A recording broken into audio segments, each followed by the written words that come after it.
This is Crenshaw, Briggs, and VT. We want the touchdown. We not trying to go for 3. And it's best if you get up out the street, cause them bulls out the pen and they about to stampede.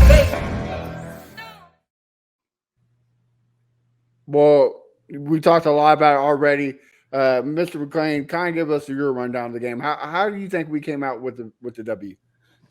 I was stunned that they beat the Bengals because the Bengals were red hot. Joe Burrow playing really well since their 0-2 start, and they were playing well on defense. When I heard that Sam Hubbard missed the game, it was the first time they'd lost a defensive player. I couldn't believe it. Now, Trey Hendrickson limped off. Can you imagine the Texans if they only lost one player all season on one side of the ball? I asked, well, one of the reasons they shut down the run. And when you have 3 of your top 4 safeties out and you're relying on the guys, you're going to give up deep passes. And that happened, giving up big explosive plays 3 times. And I think people say, well, Tyler Boyd gave him the game when he dropped the ball in the end zone. I said, but who among us thought Stroud couldn't go down and score the touchdown like he did against Tampa Bay? So he already proved he could do that. But I think they were able to stop the run with Joe Mixon, force him to pass. They hit Burrow 9 times. And when they have a quarterback hit, you got to knock him down. You can't just bump into him or hit him hard. He's got to go down. That's what a quarterback hit is. And I think they had like 8 tackles for loss, and they roughed up Burrow. You know, he's not known as one of the most elegant guys at avoiding a rush. And I'll guarantee you he was sore the next day.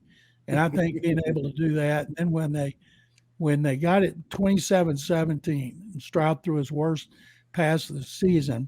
And Burrow, I thought, with the 2 interceptions, one in the end zone, one in the red zone, that they were going to lose. And then when they tied it, I thought there's no way the Texans are pulling this game out.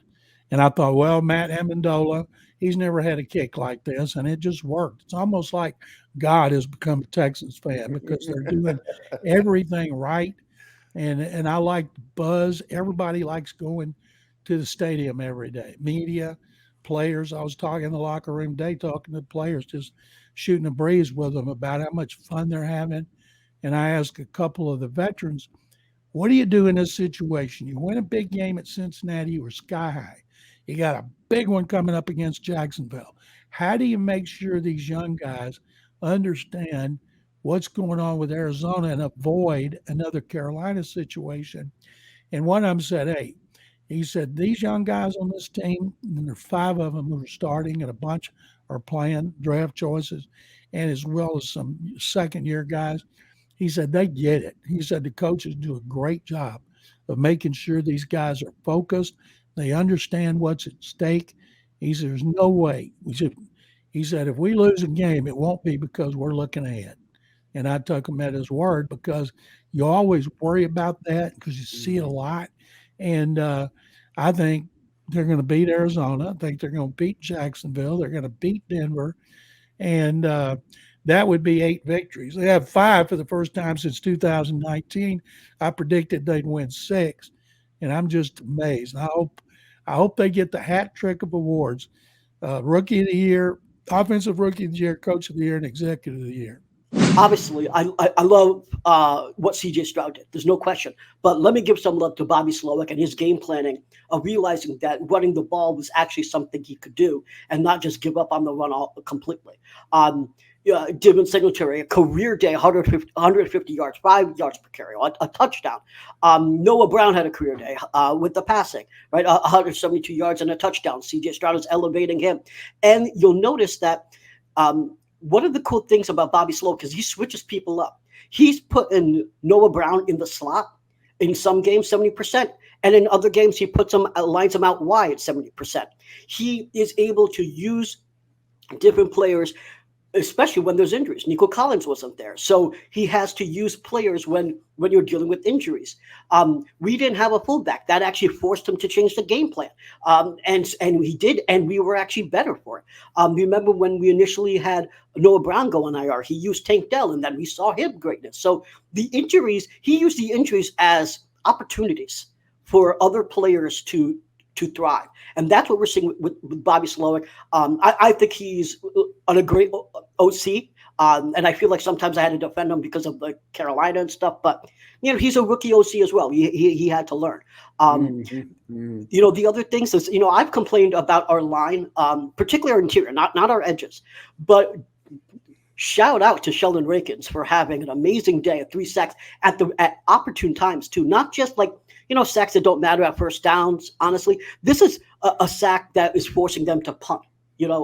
These are incredibly important sacks. And John, you mentioned this, and you're right about PFF. Will Anderson and Grenard grade out at 76 for their run defensive grade.